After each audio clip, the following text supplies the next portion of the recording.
Once you cue me up. Okay, this is live broadcast. Assalamu alaikum, everyone. I'm Janar Wahid. We're doing emails roundtable. I'm with Sahaba Initiative. Um, if you can imagine, our community's been around for what, hundreds of years, since the inception of what we call the Americas. So our experiences here is vast, to say the least. But the African American experience as Muslims um, has been challenged in the last 20, 30, 40, 50, 60 years, if not from the beginning or the inception of what we call the Americas. So I wanted to give a little highlight or talk a little bit about maybe where we're going from here as African American Muslims, and specifically African American Muslims in the Southern California region. I have three guests with me. One of them will be joining us shortly, Imam Jihad Safir. I have Imam Hafiz, Imam Mark Manley as well. I'm going to have them do a short, or as long as they think they need, to talk a little bit about their self and to also um, tell us about what they have made priority in this era that we're in. I'm not going to just call it the COVID era, because COVID is one of the things that are affecting us right now. But I do want to keep it in perspective as well, COVID, as well as all the other things that's going on. And I want to make sure they're open to discuss what they see as priorities that they have made in their communities, and not just that, but in their life, and maybe what they think we should be looking at as a priority. So, Imam Hafiz, if you please, introduction, and then let us know what you have made priority in your community. بسم الله الرحمن الرحيم.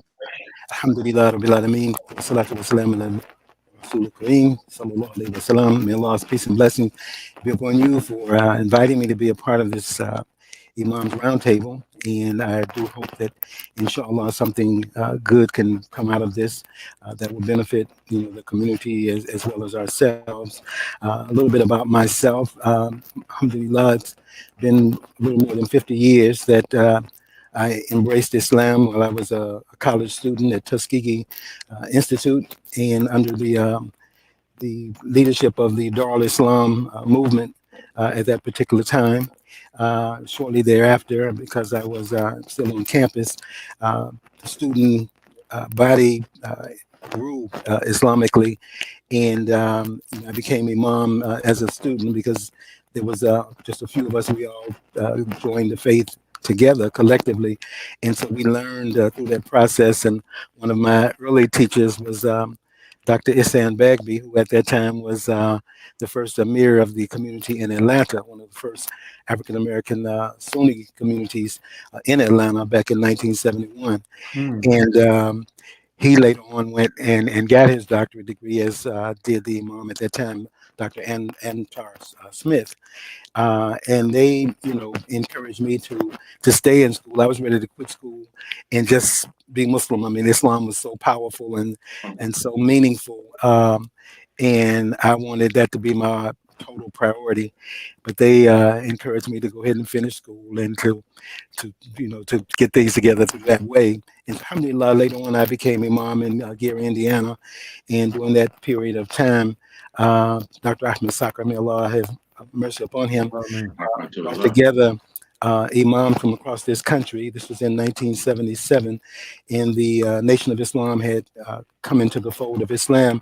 So all of the main ministers with the Nation of Islam met in Naperville, Illinois, with scholars from Saudi Arabia, from Iraq, Egypt, Sudan. Dr.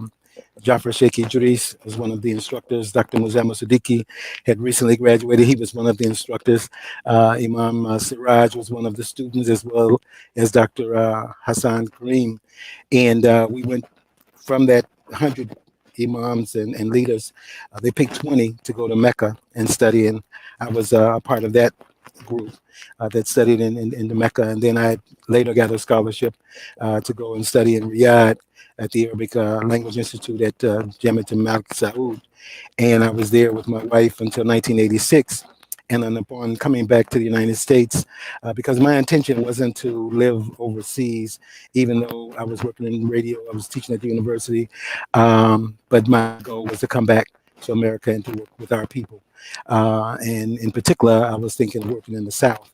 But I had made my intention to Allah subhanahu wa ta'ala that I wanted to help those that were most in need. And in my mind, I was thinking people in the South. But when I came home, Allah had another plan, and that was to go into the prisons. And so for 22 years, I was one of the first imams full time in the federal prison system.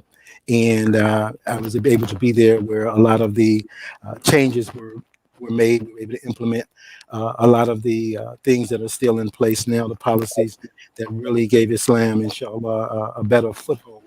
And now there's over 25 Muslim chaplains in the federal system, alhamdulillah, to be able to serve the thousands of brothers and sisters that have embraced Islam through the jails and prisons.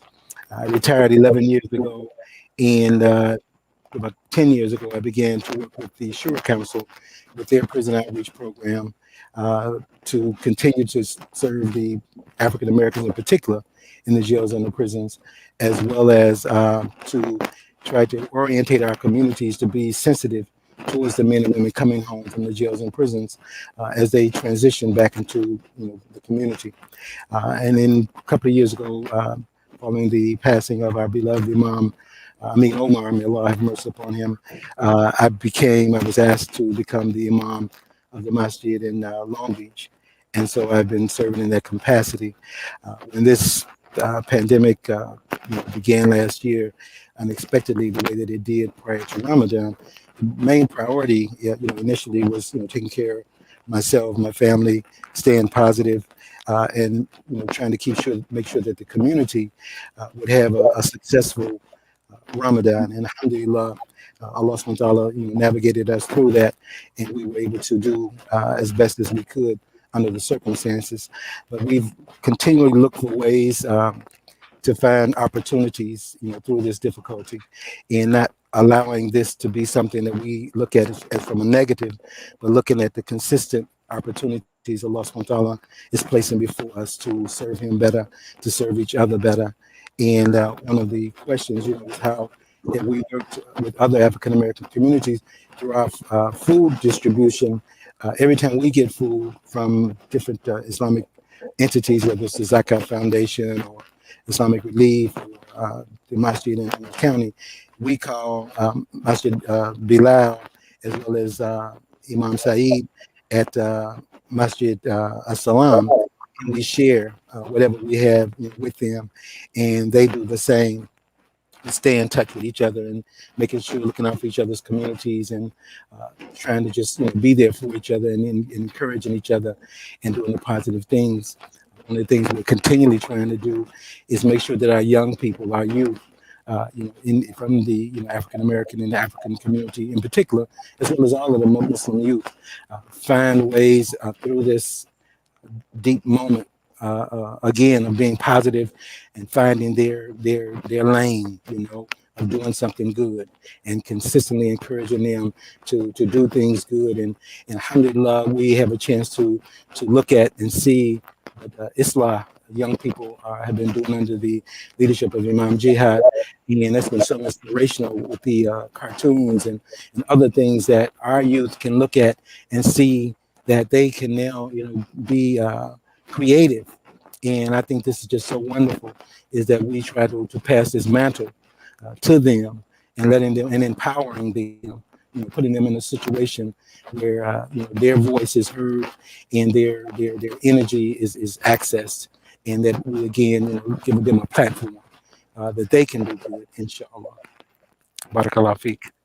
Zakallah Karu. I mean, I actually was blown away about the dates and times and things. I really appreciate um, your hard work in all these years. I mean, you've been here to serve, and you have left a legacy of service. We definitely appreciate your hard work. And um, looking around, I was talking to one of the brothers earlier, and I said, "How many imams do we got in the Southern California region? Well, African American imams." and I started putting up fingers like one, two. It didn't come up with that many. So alhamdulillah, you're needed. And Allah has blessed us with your presence. Um, MashaAllah. Mark, please tell us about yourself, what you've been up to, and what have you made priority in your community. إن شاء الله بسم الله والحمد لله والصلاة والسلام على أشرف الأنبياء والمرسلين وعلى آله وصحبه أجمعين. My name is Mark Manley. I live in Chino Hills, California. I'm the religious director, imam, and co-founder of Middle Ground, which is a small Muslim center located in Upland, California. I'm a transplant to Southern California. I'm originally from Detroit, Michigan. And I've been here for just about 7 years now. I originally came to work as the imam of the Islamic Center of Inland Empire in Rancho Cucamonga, and left to go open Middle Ground, which I've been at now. In terms of what we're trying to do to serve our community, well, I guess so. I've been Muslim for about 30 years. Anybody can go look up my bio about where I studied and what I did. But I've been Muslim for about 30 years. I've been doing the imam gig for about 7 of those. And then before that, I worked as the Muslim chaplain, both at University of Pennsylvania and at Drexel University, founding the Muslim chaplaincy there. And then before that, I just worked as a teacher in the Muslim community, teaching Arabic and other Islamic studies. But I'm kind of new to this. I'm the new kid on the block when it comes to this position in the community. So for us, we really saw the need to cement people in this time. Actually, if more than anything, was to really cement them in Deen. Many different organizations, mashallah, like Sahaba Initiative and others provide many other kind of human-based services, but we saw the need to also keep Muslims grounded religiously during this time, especially with the isolation due to COVID-19.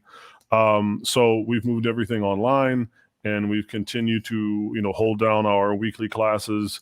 I've continued to function in my role as counselor. So I do a lot of family counseling, personal counseling, marital counseling, and that's what probably occupies the greater part of my time, is doing those and just being that lifeline to people. And then even where people aren't coming in, I actually spend a little bit of my time reaching out to people. Gennaro knows we're a very small community and tight knit, and we tend to we know each other very well. Even outside of the masjid or the musalla, we get together and we eat breakfast and we're in each other's lives. So I see my role in some ways not only as just the guy with the fancy red hat and the big beard that has answers to people's questions, but just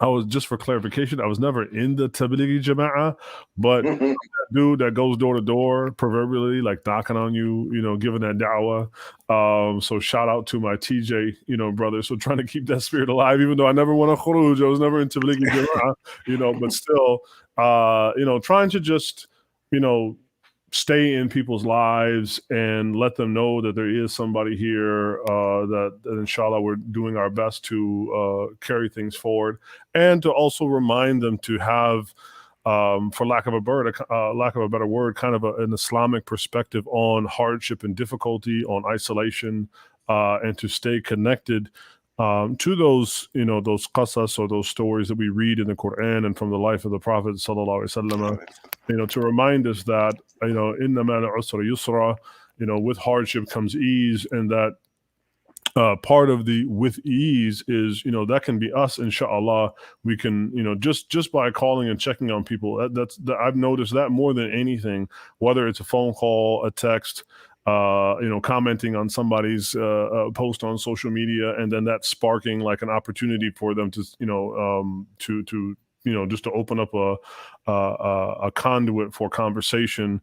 So I like to think of us as kind of like the Lando Calrissian. We are a very small operation.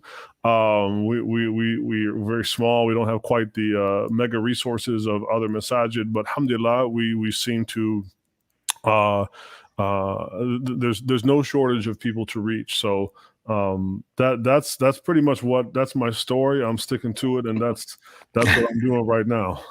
Alhamdulillah. I don't know.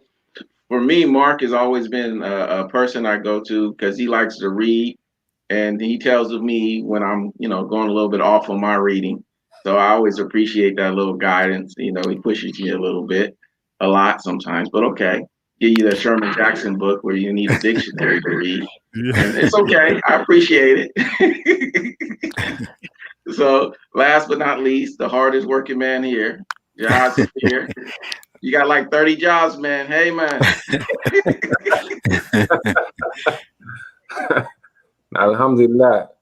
First of all, I want to say, I appreciate all of you all. Imam Mark, I'm gonna call you, man. I got to get that hookup on that camera. You're very clear right now. Look, man, don't lie to these people, man. Okay, they pay good money to come here and see some honest religious dialogue, man. Don't tell these people to call me, man. Why do you think I lost so much weight, man? You told me you was gonna go out and catch lunch. I ain't eating since you told me, man. So, but you know what, man? I've been away from everyone, man, for like 7 months, man. May Allah bless you, man. Alhamdulillah, but I emerged and I'm done with school. Alhamdulillah. Alhamdulillah. Okay, so you went away for 40 days and it turned into 7 months. Okay. That's how it works now. Alhamdulillah. Oh man. Now, alhamdulillah, it's a pleasure being on here before you all. And I mean, am I supposed to explain? So let me tell you what we're doing. So real quickly, we're just giving a brief introduction who we are. So just who you are, what kind of work you've been doing, and then what have you made as priority to your community. So so go ahead, it's all yours.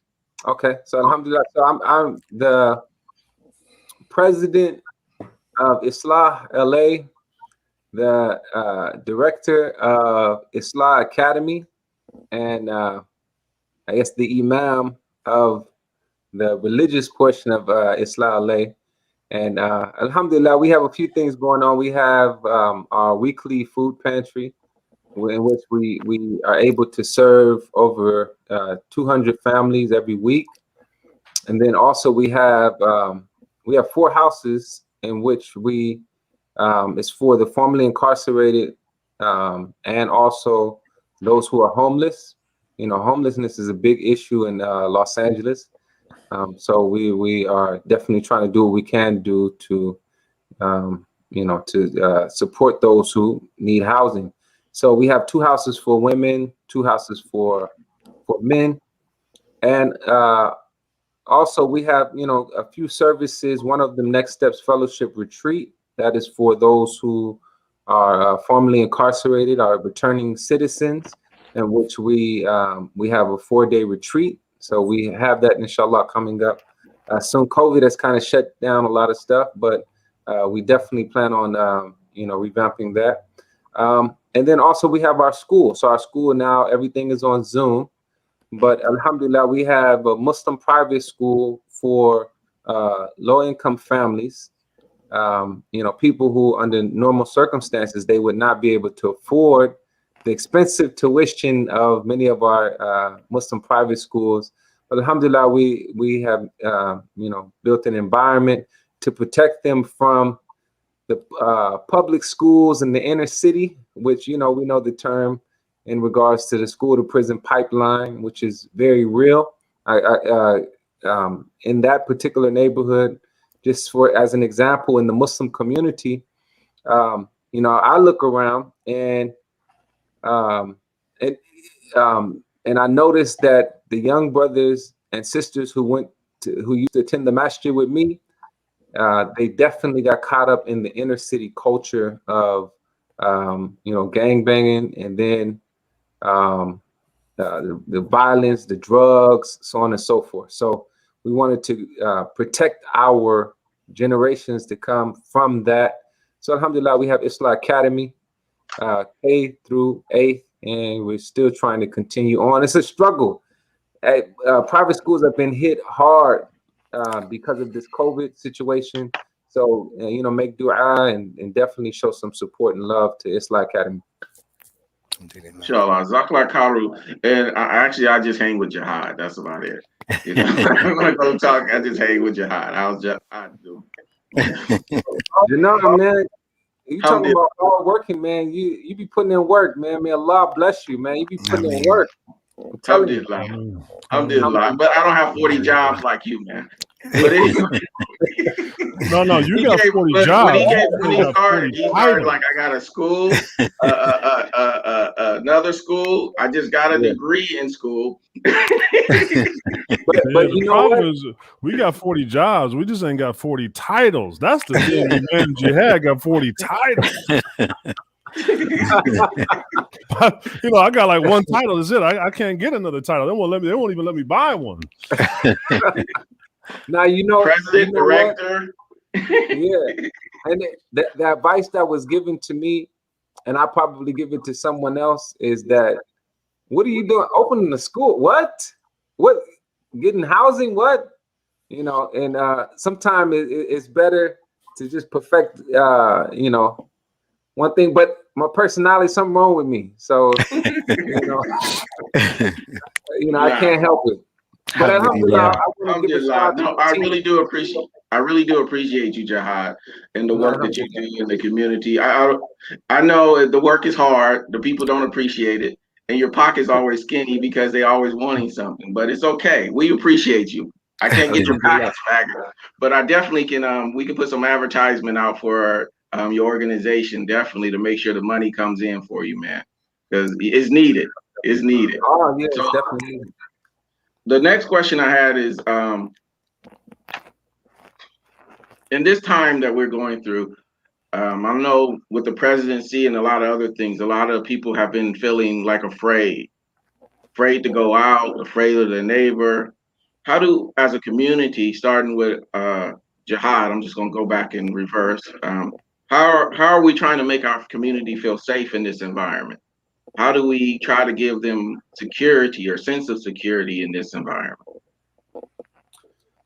What we've been doing as a community, just meeting, everything's online, so we had to make adjustments. I definitely, it was a learning curve, really trying to navigate this internet stuff, but you got to make those adjustments. We have weekly meetings.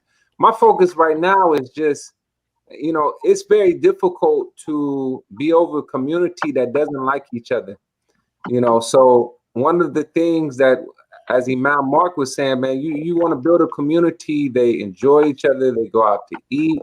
They sincerely love one another. And that will never be the case unless you are able to travel together, unless you are able to eat together. I was listening to one of the brothers one time. I was on a program last week, and one of the brothers mentioned, like, I've been in this community for 20 years, not my community, but another community. I've been in the community for 20 years, and I've never went to any of these, the brothers and sisters, their homes. I've never been invited to a home, so it's really what I'm trying to attempt on with my community is just getting them closer. For example, we have assigned everyone a one-on-one, a one-to-one. You have to do a one-to-one, so we've been having that weekly. So it hasn't been easy because people have to do one-to-ones with people they've been trying to avoid for years. So what, I got to spend an hour with you? Yes. If we talking about really building deliberate community, yes, you got to spend some time together. So I'm focusing on the relationships, those interpersonal relationships. Shukran. Jazakallah khairan. Imam Mark, same question. And I think you touched on it earlier, but yeah, just rehashing it.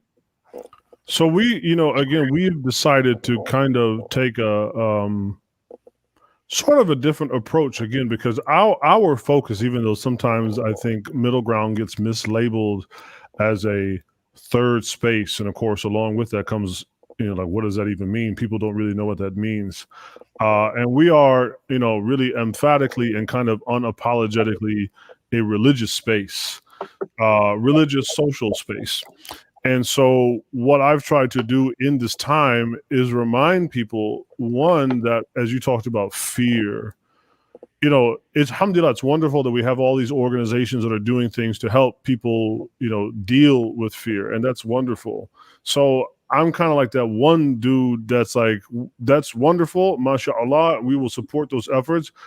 But I also want to remind you that fear is one, perfectly normal. And it's also a promise from Allah. وَلَنَبْلُوَنَّكُمْ بِشَيْءٍ مِنَ الْخَوْفِ وَالْجَوْعِ, right? Where Allah talks about what? And we promise to test you with such things as what? Fear and hunger, وَنَقْصٌ مِنَ الْأَمْوَالِ وَالْأَنفُسِ, right? That we will test you with the fear and loss of wealth and life. And that's not to be like a, Debbie Downer type thing. It's just for us to complement. And that's kind of like, for middle ground, like that's what we try to do. We found that there wasn't a need to open another masjid. There are already plenty of masajid, and then most of them are struggling to pay the bills anyway. So we weren't trying to be a masjid. We wanted to be a place where really we teach Islam and we remind people about, right, the book of Allah and so on. So in that case, in a small way, like my message has been, it's okay to be afraid. And in fact, we are experiencing fear as creation, right? Muslim or non-Muslim. In fact, because what? Allah has sworn an oath by it. And so I'm just there to remind people that we don't have to take this kind of Michael Myers, Jason Voorhees attitude towards fear, that fear is perfectly normal. And therefore, alhamdulillah, yes, we should definitely think about how can we help people manage their fear, assuage their fear, but also to remind people that fear is part of the broader normal experience that Allah shapes for us night and day. And therefore, it helps to attenuate the level to which the fear can rise to. Because, obviously, in the broader context of America, with mass media, social media, like people love to just sort of terrify everybody about it, and it is a very scary situation. Undoubtedly, we've all probably had to witness the death, or perhaps even had to pray janazah, for those. And so we don't make light of it, but we also remind what kullu nafsin da'iqatul maut, every soul will taste death. And what wa inna lillahi wa inna ilayhi raji'un. So in our way, we try to help complement and in some ways stem the hysteria about the fear and actually help people to confront it face on as believers. So that's a little bit of the way that we try to contribute to it. Barakallah fikum, jazakallah khairan from both of you. I'm learning quite a bit. We haven't been able to have a lot of programs. We do have the Juma every week that we stream, that we've learned how to do that, and a few other via apps. We communicate with each other and keep each other abreast. But the biggest thing that we've been able to do is, because we've all, as has been mentioned, have had someone personal to have passed away. So we have, made that something that that we all share in our grief together, in communicating that, and not making it something that's distant, but something that we all can relate to. And again, trying to keep everybody's mindset into staying in the moment, being thankful to Allah subhanahu wa ta'ala for the opportunity He's given us each day, knowing that the death rates have been out of this unimaginable daily, and remembering each time that we wake up that Allah subhanahu wa ta'ala has given us another opportunity. So I've been trying to keep that point with the people, and then really showing them through our ability to feed for like every week from before the pandemic had started, and that wasn't our initial goal. Initially, we was only going to feed like once a month, and we ended up feeding every week from last October all the way to now. And so the community has really felt good in being available, not just for each other, but for just to the surrounding community, which is predominantly African Americans, Hispanics, and Cambodians, and being able to just to keep on emphasizing do something good before we go to the grave. Do something good. Find something good to do, not to keep listening to all of the negativity, all of the sadness that's in the moment. But let's find ways in that we're doing something good. And again, in looking over our shoulders and seeing some of the things that other communities are doing has been so inspirational. As I mentioned, we see some of the programs that Islam LA has been doing, some of the other programs that are being out there, the Islamic Center. We tap into that and push our community to tap into that and to take from those good things and good messages and good programs that are being made available. And the beauty is seeing the collaboration of the Muslim community in Southern California. I mean, even though times are difficult, a lot of giving, still goes on, and a lot of families that we've been able to network. Again, I've sent people to Islah in dire situations, and they were helped and given assistance. And this is so beautiful when we can be able to do those kinds of things and know that the other communities are there for the community, and nobody's in competition with each other, but just trying to be there with each other and for each other, and just continually praying to Allah subhanahu wa ta'ala to let us get the good that comes from this moment, and to pass us with whatever negative and evil that comes from this. And again, I'm just so appreciative for witnessing what you all are doing, and then trying to incorporate some of those activities into our community. Again, one of the main things that of late that we really have just targeted our youth, and then we formed a youth group and having a bi-weekly opportunity for them to communicate their feelings, and because we hadn't had an opportunity to have the parents to allow that, because that takes a lot for the parents to feel eased enough and safe enough that we're going to create a safe environment for their children to be able to express themselves. But again, because we can show some of the other communities that are doing this, and they see the positiveness in that, and they see the building of character that's giving to our youth. Again, I just thank Allah subhanahu wa ta'ala for each of you, Sahaba Initiative, for all of the food distribution that they're doing, and what each of you, like I said, is doing that we can take from. May Allah continue to reward and bless you. Jazakallah khairan again. The next question, I'm gonna start with Imam Mark, and this is the fun one. I know we talk about relationship, but I want to specifically go into African American relationship, male and female, and even family relationship. Because during these times, what we find a lot of times is some of us are only Muslim in the family, or some of us married a Muslim, some of us did marry Muslims. We have these kind of issues in the African American community. So, Jihad touched on mending relationships inside the community, but during the COVID and all these other things, how do we mend these relationships, not just in the community, but these really interpersonal relationships that we have? I think that's a great question, and I don't know if I will be able to do it justice. I think most certainly, in my opinion, I think this is a question that gets asked a lot, both in Muslim and non-Muslim circles, about the condition and the fate of the Black family, and it tends to get discussed from a very secular point of view. And again, I tend to come at things initially and want to look at the foundations from a religious point of view.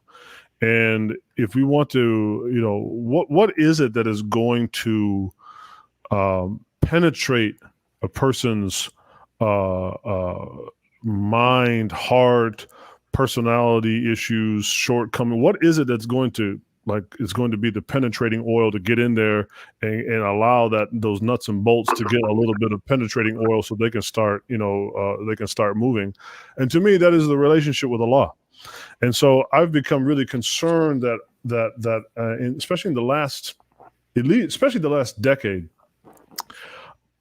the Muslim community and the Black Muslim community's engagement with the Black Muslim community and the non-Black Muslim community as a whole has tend to ape and imitate this very secular line of thinking. So we start talking about, I don't know, all manner of different metrics, but we're ignoring the role of the qulub, right, of the heart in all of this. and also the idea of of wara, like the idea of being scrupulous. So if you got beef with somebody, right, what is it that's going to get in between that? Is it going to be a boys and girls community center? I mean, it could play a role, but there's got to be somebody in there that what we will call is like the murabbi, somebody that's going to be able to get in there and do the ta'alif of qulub, right? That's going to mend the hearts. In fact, we know, Allah talks about this in Surah Al-Baqarah, that or rather in Surah Ali Imran, that you guys were ala hufratin nar, like you guys were over a fire, and we brought your hearts together. So I feel like if we're going to deal with family issues, we need to address the heart, because it may seem like an oversimplification. This is just my opinion, that it's very hard to overcome the different maladies that plague the family if we're not going to deal with the hearts that are involved, and particularly hearts that are not reverential enough, that are not fearful enough of their Lord. And so, religion, historically has been the great handbrake to human behavior far more than the welfare system. Matter of fact, if we look historically what has happened to our community, to the Black community, just in the last 100 years, 150 years, as there has been a greater encroaching of the state into Black life, well, there has been a walking away from God. There's been a walking away from Allah.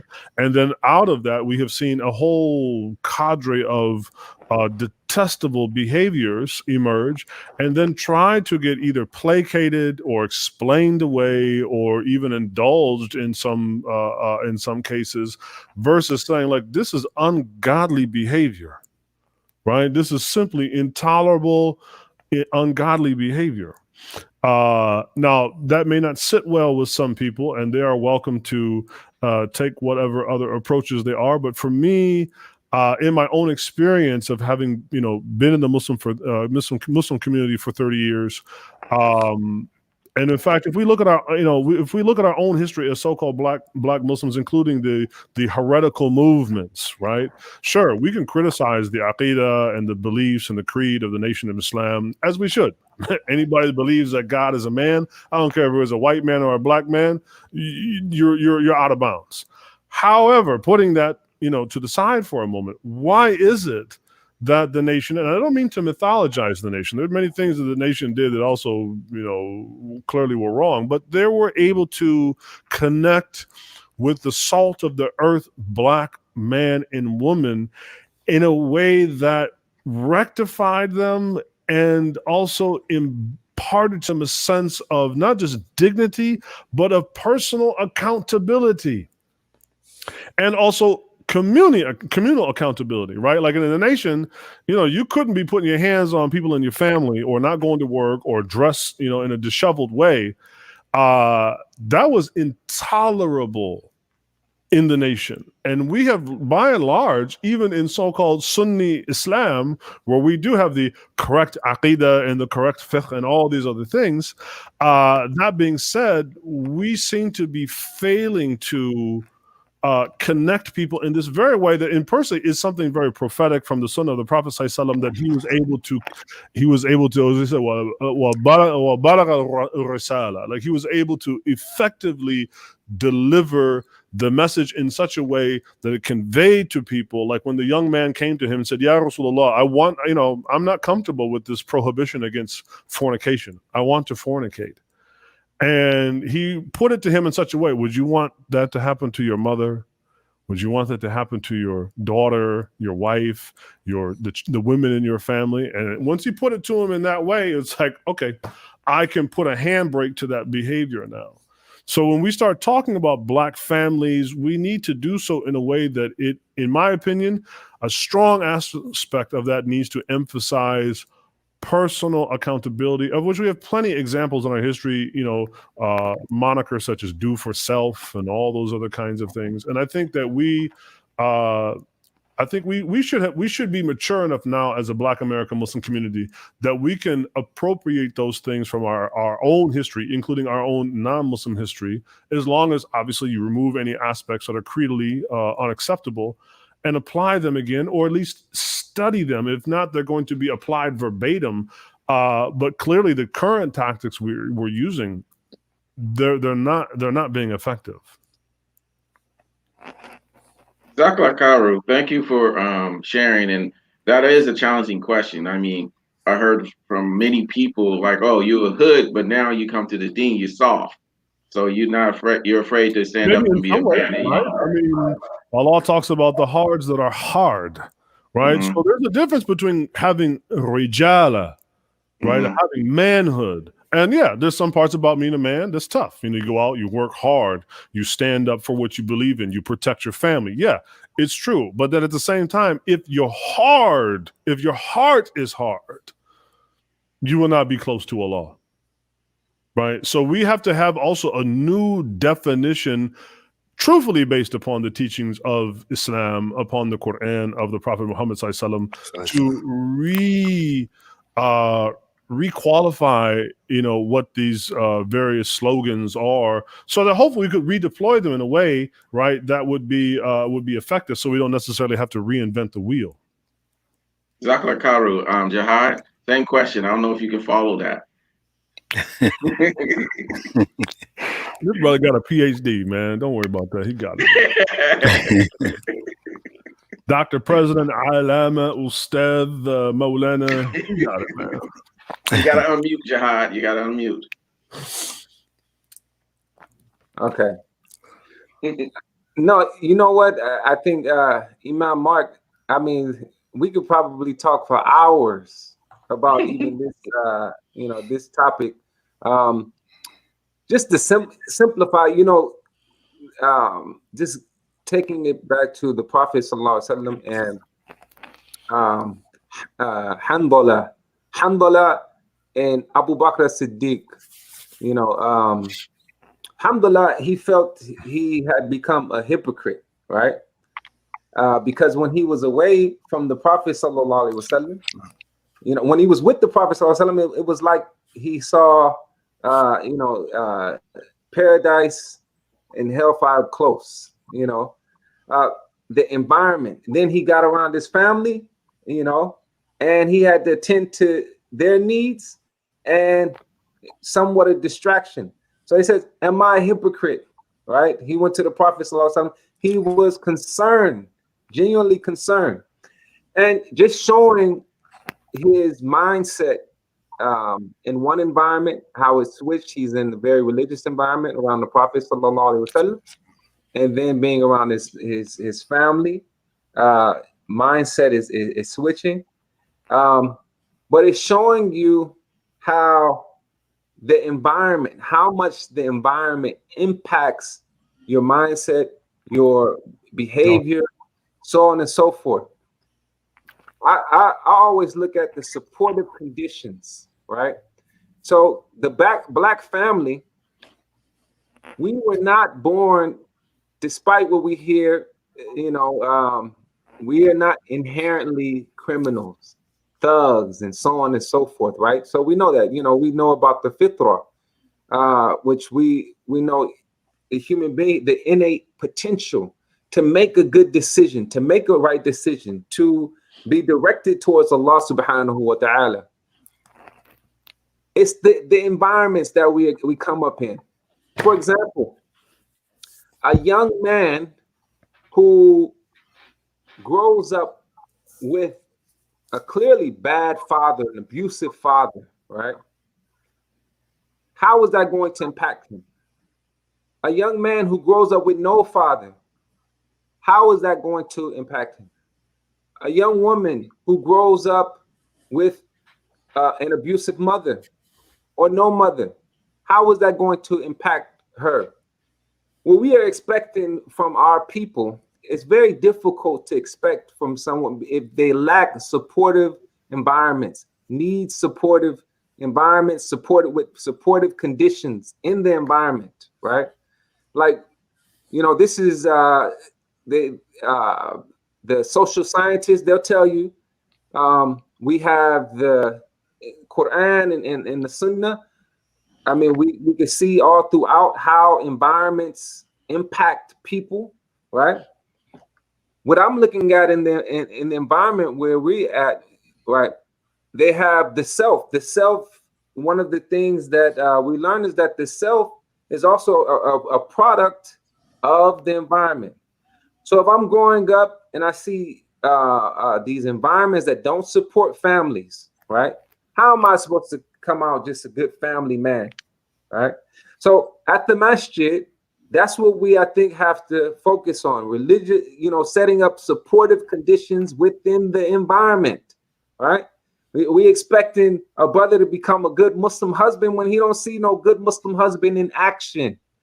And the reality of it is that when you are growing up, especially during your adolescent years, you begin to figure out who am I, right? You begin to ask these questions, who am I? And you create a profile on both sides of the spectrum. One is what is my future possibility? And then also, what am I going to avoid being like in the future, right? This is important. We have to make sure Allah in the Quran, he puts Fir'aun, he gives us a future to avoid, and he gives us Musa alayhi salam, someone to possibly be like, right? So he gives us all throughout the Quran, Qarun, a future to avoid, right? He gives us Yaqub, the Ibrahim, individuals to aspire to be like. In our environment, we have a bunch of, especially in our communities, inner city communities, we have a bunch of people to avoid being like.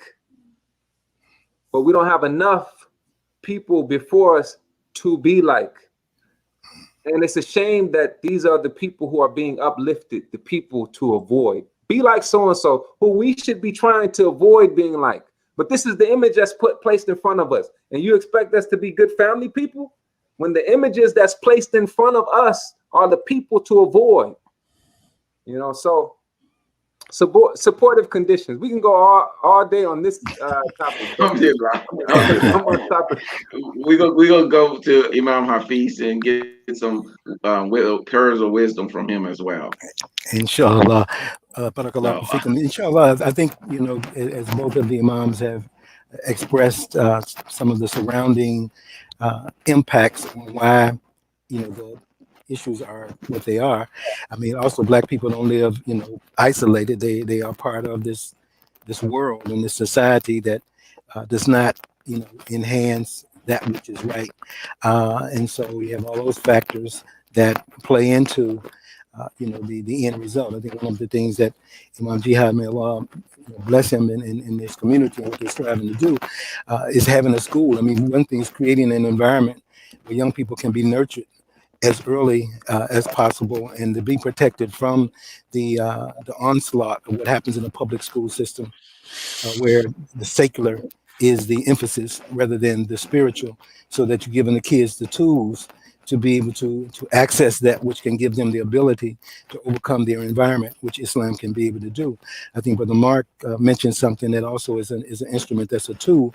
When he talked about the one-on-ones that they're doing in the community, because this is where the changes can be able to begin to be processed, is in one-on-one teaching moments and looking and seeing the evidences of what happens when people don't adhere to what Allah subhanahu wa ta'ala has called us to adhere to in relationships. When we see the falling apart of the society all around us, and we see the venereal diseases that are impacting the societies around us, we see the homeless, the one parent, whether it's a single father or a single mother, because of all of these factors that the society incorporates and say, you don't need, I mean, women have children now, I don't need a husband. I could be, I could do everything by myself. I mean, that's what the society said, but we know that that's not correct. Even though she may be able to do the job of raising the child, but she cannot give them what Brother Jihad was just talking about, that element of a father and a mother in the life, of the two. And that's Allah subhanahu wa ta'ala created us in these pairs so that we both bring something to the table, and one is not going to be complete without that other. And our inner city families are inundated, but really the society itself is inundated with divorce. Even the Muslim community is inundated with divorce. So you must have the ability to teach better, and to continually to teach our young couples, how to stay together, how to struggle through going through conflicts and to sustain relationships, so that we can do our part, inshallah, in helping to provide for there to be a better future, a better tomorrow. Things are much worse than they were 30, 40, 50 years ago when it comes to family. And again, the society kind of embraces that that's okay.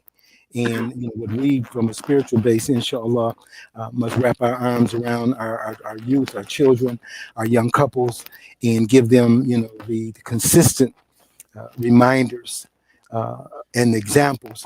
Because the Prophet Muhammad Sallallahu Alaihi Wasallam, the beautiful thing is that Allah subhanahu wa ta'ala allowed him to really, and the Sahabas and the Ansar, to really exemplify coming from the madness that we witnessing today. This madness is not new. Whoremongering, drunkards, womanizing, all of this, that was their culture. Racism, prejudice, bigotry, all of that. And they changed. And so we know that when people really embrace the message and meticulously incorporate it in their lives, and then to have that communal, support and communal backup, inshallah, that's where the hope is.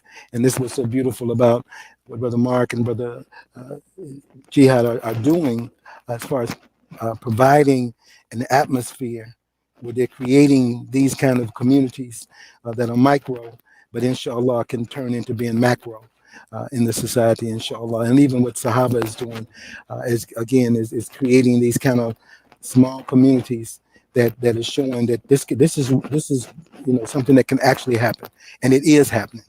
And I just pray you continue to do what you're doing, making it happen, inshallah.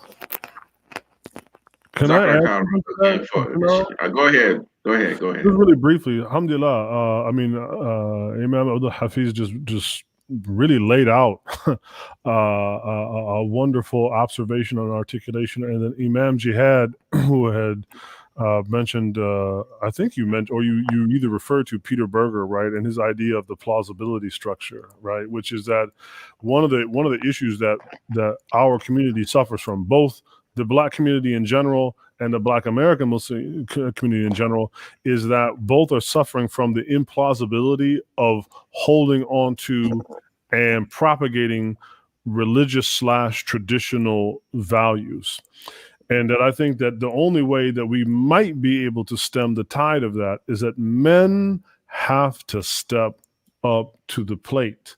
Divorce is halal, right? I mean, we're not Catholics, but at the same time, if it gets to such, it gets to such a crisis level, right? Then we begin to have an imploding. And I'm not anyone to here to talk, right? I mean, I've been married twice. I'm married now, and I was married once before. So it's not that we're taking some sort of Catholic approach to it, but Allah has imbued men with certain qualities, or at least we're supposed to have them. I don't know what's going on today, but we're supposed to have those qualities, and one of them is the ability to hold other men to account. And one of the things that Abdul Hafiz had talked about is that the companions were able to transform and transcend all the various ills of the societies that they came from. Part of that is because they showed up, right? They showed up, and they would hold each other into account. And I think that, unfortunately, our version of holding each other into account is, hey, brother, you're praying with your hands down, or brother, you said like that. I mean, we hold each other into account on the minutia of the salah, which, there might be a place for that. But to also where it's devoid of holding each other into account, of treating our families well. So we have to, think about it. Like, what do we love to say today's Black folks? Ain't no shame in my game, right? Well, the Prophet ﷺ has talked about what? From the hikmah of old, of the Anbiya of old, is what? If you have no haya, if you have no humility, then like, do whatever you want to do, right? So we need to, if we want to go beyond those, part of it is men have to start showing up. And that means as men, we're going to have to put aside some differences. Some of this stuff, man, just we're gonna have to, as we would say today, squash some of this beef, man. We're gonna have to put some of this nonsense aside. Otherwise, we will all drown. I mean, Jazakallah Kabru, for that input. And that relates to probably any other of the questions that we're talking about as well. I'm just going to go straight to the next question, and hopefully we can finish off with the last question. And the last question is about wealth, money. This is one of the things in our community, we talk as if we're the paupers. And for me, I definitely have maybe a different opinion on that, but Imam Hafiz, our community and our wealth procedures or our wealth, or how do we have it? Are we trying to get it, or what's going on with this? Inshallah, and Allah knows best. But there are so many African Americans that do have wealth, and they don't raise their hand and let everybody know what's in their pocket. But even when you go back to what happened right after slavery, and some people, some families, right to this moment, still own land that their grandfathers, great grandfathers bought before 1900. There was over 100 million acres of land that black people had in 1900. Now, a lot of it was lost between 1900 and 1972. A lot of it, was stolen and this kind of. But to me, even that is inexcusable. If the people who got it were not formally educated, but yet they knew the value of what it meant to own land, what it meant to have businesses. The black community was the first chamber of commerce was developed by black people. The Booker T. Washington and the others. So black people have had. Now we are spending, is sometimes uncontrollable. I mean, we don't, and I think because we don't communicate with each other in a collective kind of a way, then we don't see some of the end results. But you think about the Nation of Islam. For over 70, 80 years, they talked about black ownership and black doing it, having. I mean, so it's not that the message has not been out there. And again, there are many, many multi-millionaire black people and Muslims. I've met a lot of Muslims that I didn't know had a lot of wealth and property and own homes and buildings and all of these kinds of things, but they keep it close to their chest. And so we need to, again, share more, the information, and definitely we need to teach our youth on, how to be entrepreneurs, how to save, how to manage. I think that's the biggest problem with African Americans. When you look at a lot of the numbers that people throw out, how much we spend, billions of dollars we spend. So it's how do we manage the finances that comes through our hands, and I think that is something that is a consistent program. But again, you're always seeing people talk about it. We've had black banks before, and so what's happened with all that? Like I said, none of this is new conversation. We should be able to do more for each other. Now, integration did change the surface. When I was coming up, black people owned hotels, black people owned car dealerships, black people owned, a lot of things independently that was black. But to now, a lot of black people got money in Apple and in all kind of entities that there's no such thing as white people own this and own that. So you don't know where nobody's money is. So again, to assume that black people don't have money is a wrong assumption. What they do with it, and that's the key.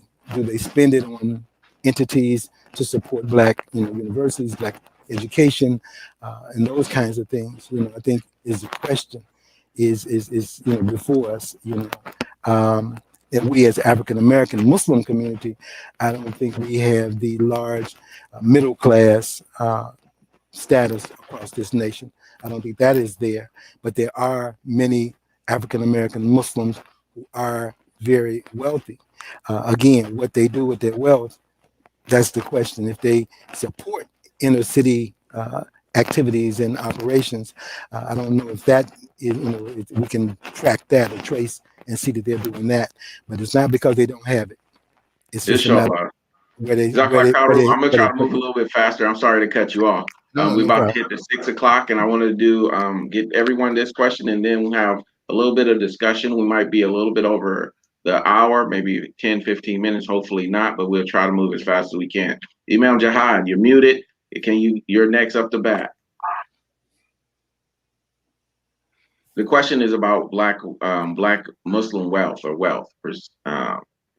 And Yeah, almost definitely. I think, this definitely has to be a part of the the message. There was a time when brothers, man, they were so excited about the Sunnah, they wanted to get the Arabic language on. They would leave their jobs and learn the Arabic language and come back out, Kayfa Haluk, broke, Yani but broke. And a Tayyib.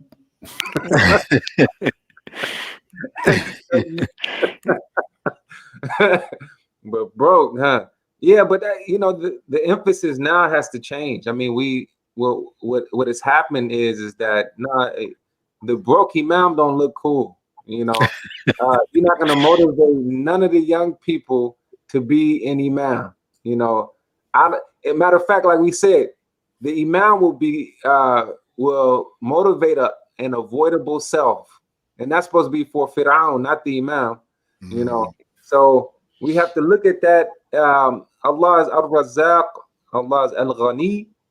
So we have to have a growth mindset when it comes to wealth. We can get it. Sometimes people don't realize that how much this racial hierarchy has impacted the psychology, the mindset of black folk, to where it's when they finally get something, they try to hold on to it so tight they're afraid of being broke again. So they end up investing more in vice than in these community institutions and so on and so forth. So I think with us, we have to make sure that wealth building is a part of our message. You have to bring people in to talk about halal stocks. I'm sure a lot of Muslims, this recent GameStop thing, I'm sure a lot of Muslims was investing in that. But these are the same Muslims that tell you this is haram, but they investing in the back end. They try to teach, black folks and say, hey, you're not supposed to do this, but they're investing in the back end. The same Muslims that say, hey, don't get involved in interest. They're involved in interest, but their messages don't get involved in interest. So I think that right now we want to become more supportive of our own communities. We want to finance our own progress, in the inner city communities. And, we're tired of waiting on people or on donations. How is the donor? We got to make the donor comfortable and so on and so forth, which we depend on donors. But, we want to hopefully from our own people in the community, hopefully they'll be able to lift that hand up and say 20,000, at the Inshallah. Inshallah. Dr. Karu, and inshallah, we make dua that Allah increase all our families, because that's one of the problems when we give. We don't realize that's how you keep your wealth, and how you expand your wealth is by giving to good causes. So if anyone have access to that 20,000 to raise their hand, inshallah. Remember, that is a gift that's going to be increased, inshallah. Imam Mark. Don't you want to go to a banquet one day and just lift that hand up? I do. I honestly do. I want to do it. I'm broke. I want to eat, man. Y'all raise your hand. I'm just and it'd be nice if they had some halal ribs in one of these bakers for a change. I think, to keep it short and sweet, I think what we, at least from my perspective, what we are dealing here is a problem of a narrative. And both Imam Abdul Hafiz and both Imam Jihad have touched on this narrative in a couple of different ways. One, it has been so deeply supplanted in the mind of black folks, Muslim and non-Muslim alike, that black people are poor and black people are not owners of wealth, not producers of wealth.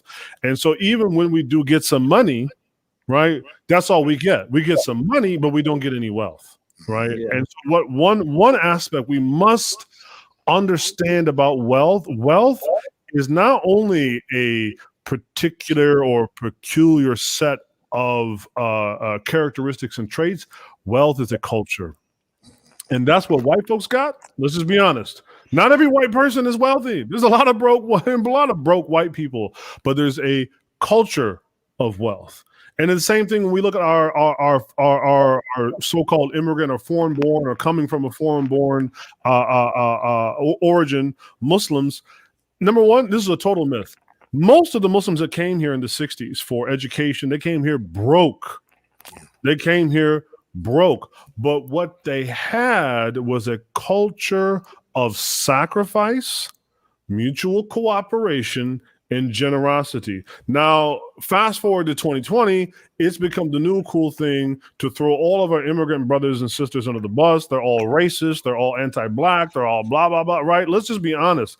If it were up to black folks in America, who we like to argue when CNN does their piece or when the Guardian does their piece about Islam in America, hey, we're 1/3 of the Muslim population. Okay, then why don't we own or build 1/3 of the masajid? Right? Because we do not have the culture of generosity. It ain't about that we just don't have the dollar bills. Those brothers and sisters that came here from Egypt, Pakistan, some of those cats came here and they were sleeping 9 to a cot in a little room somewhere, right? So we must also demythologize ourselves about what it is to be wealth. Two quick things is one, Allah has said in the book, which again, this has to, if we're to benefit ourselves as black Muslims and to benefit our own people as part of some sort of, broader da'wah effort, then it's got to apply to us as it applies to them.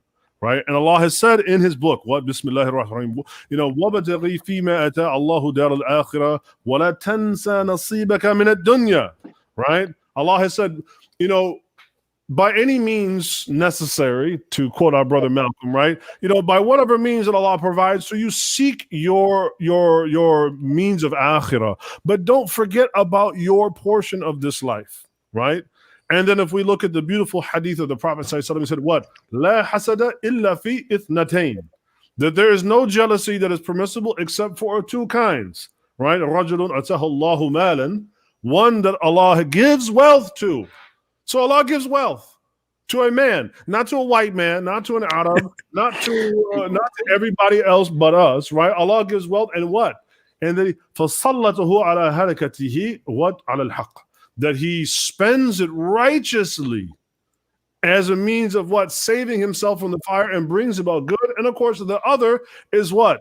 رَجُلٌ أَتَاهُ اللَّهُ حِكْمَةً وَيُعَلِّمُهُ. That Allah gives him wisdom and then wisdom, knowledge of the Quran, and he teaches it. And there's nothing to say that these two qualities cannot exist in the same person. We must also do away with this idea that Islam is a call to poverty. As one person said in the comment, what do we do about those who have attachment to this life? There's a difference between having a dinar in your heart and a dinar in your pocket. Right? And you look throughout Muslim history, how did we have the establishment of Al-Qarawiyyin University? How did we have the founding of the University of Medina? How did we have the founding of Jamiat al-Zaytun in Tunis and all around the world in the sub-Saharan Africa and all these religious institutions? Because of rich, wealthy Muslims that donated and gave. My friend yesterday, Imam Suhaib, we were talking, he said, what the biggest problem is with American Muslims, including Black American Muslims?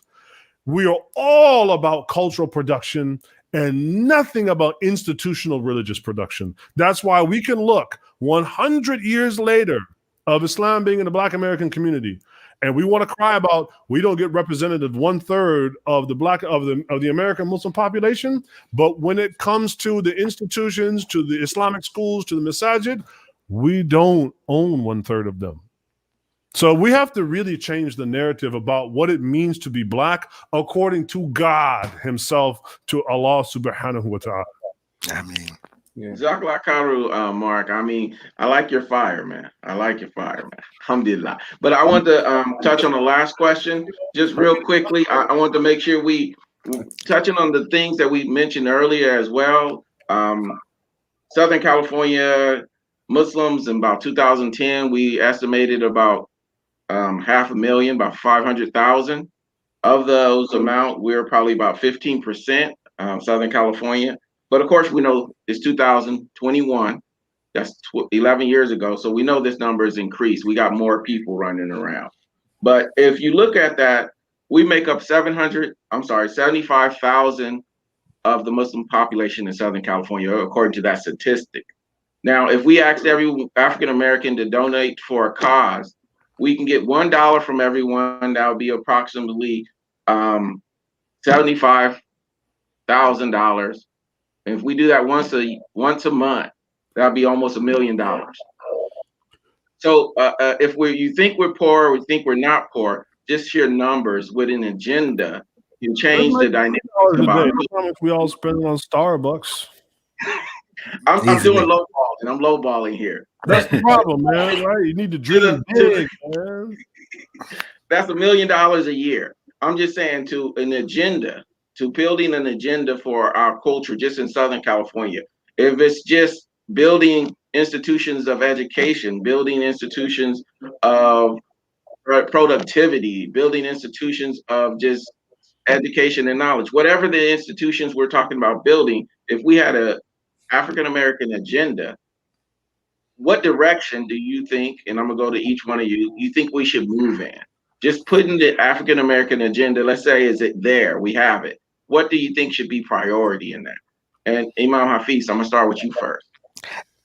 It's without question to Islam for what they're doing with the youth. I mean, because that's what Marcus was talking about. You know, an institution that 100 years will be here, and 100 years is not long.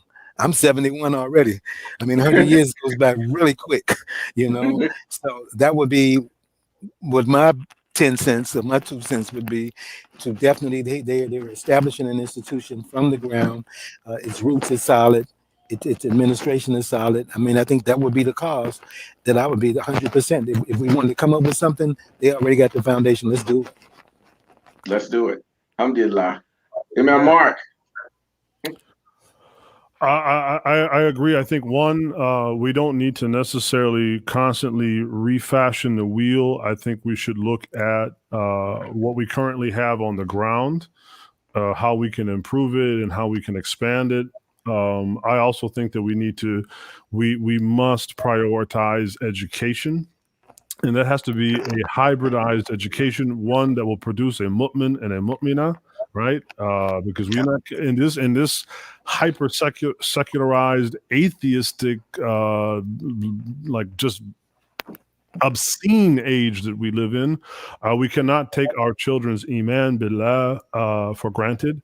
And just as you said, if we each gave $3 a month, right, every single Muslim child in Southern California could go to school and get a quality Islamic education, a quality regular education, and we could actually pay the teachers a living wage instead of asking them to take a vow of poverty. So sacrifice. I think 2021 has to be the year where we stop complaining about white folks and white supremacy and renaming the names of schools because they're named after some founding father that owns. Look, man, what are we going to do now to get on fi sabilillah? I mean, Zakla Karu. I voted for what Abdul Hafiz said, give the money to jihad. But jihad, what you have to say about that? Let's be right, yeah. Not me, to Islam Lay and Islam Academy. Yeah. I'm sorry. Did I say that wrong? You'll give me trouble, man.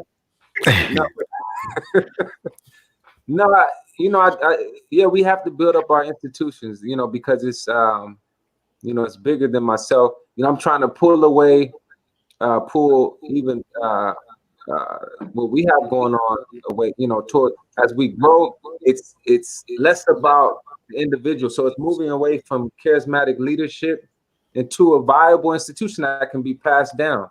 So I think if we build up these models that we have, and I think that we have a